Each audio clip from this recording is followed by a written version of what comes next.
Yamal has not eclipsed Vini's best season. Vini has been the best Champions League player of the 2020s and had back-to-back 2020 goal assist seasons, 2 UCL final wins with goals in each, and Vini is not any more volatile of a player than hundreds of other players before him. People in Spain just use that as an excuse to justify racial attacks, and social media runs with it. People don't realize this, but I have watched every single Real Madrid and Barcelona game for at least the past 5 years. So when people start saying stuff like this, I can just know off the bat, they don't really watch games like that. Look at the yellow cards. This guy obviously gets in more altercations on the pitch than Lamine Yamal does. It's not even close. So when people say he acts like a normal player, how does a winger have 27 yellow cards in 2 years? Made me go back and look at Vinicius's 22-23 season and 23-24 season. So here's the GA that you would have seen for the past 2 Vinicius seasons and Yamal this season. I'll explain this in a second, but these 2 Vinicius years are actually wrong. I went on Transfer Market and went through every single match from the 22-23 season and the 23-24 season. The majority of international games were now counted in these statistics. You might have seen graphics such as this one last year saying that Vinicius had 39 games, 24 goals, and 11 assists.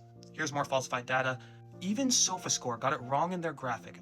We'll look at Vinicius' 2023-24 season first. 45 games, 26 goals, 12 assists, 38 GA, 22 games with a GA, 23 games without a GA, 38 GA came in 22 games. That's 1.72 GA per game that he actually impacted 48% of his matches. His average SofaScore was 7.15. He had 18 games below a 7.0 rating. 3 years in a row, Vinicius Jr. has had 14 games below a 7.0 in only La Liga. 3 years in a row. Look at 2022-23 Vinicius now. Vinicius had 60 games, 24 goals, 20 assists, 44 GA, 35 games with a GA. He impacted 58% of matches. The GA, his 44 GA came in 35 games, which is 1.3 goal contributions to the games that he actually contributed. An average rating of 7.15. He had 18 games below a 7.0 rating. So already be able to tell these stats are not as good as some people really thought they were. Here are Lamine Yamal's stats for 2024-25. Lamine Yamal had 21 goals, 22 assists in 62 matches, 43 GA, 25 GA-less games, 37 games where he had a GA. That means that 43 GA came in 37 games, which is 1.15 GA in the matches he actually contributed in. He had an average SofaScore rating of 7.79, and Lamine only had 4 sub 7.0 ratings. I want you to think about that. Let's recap this real quick. Lamine Yamal in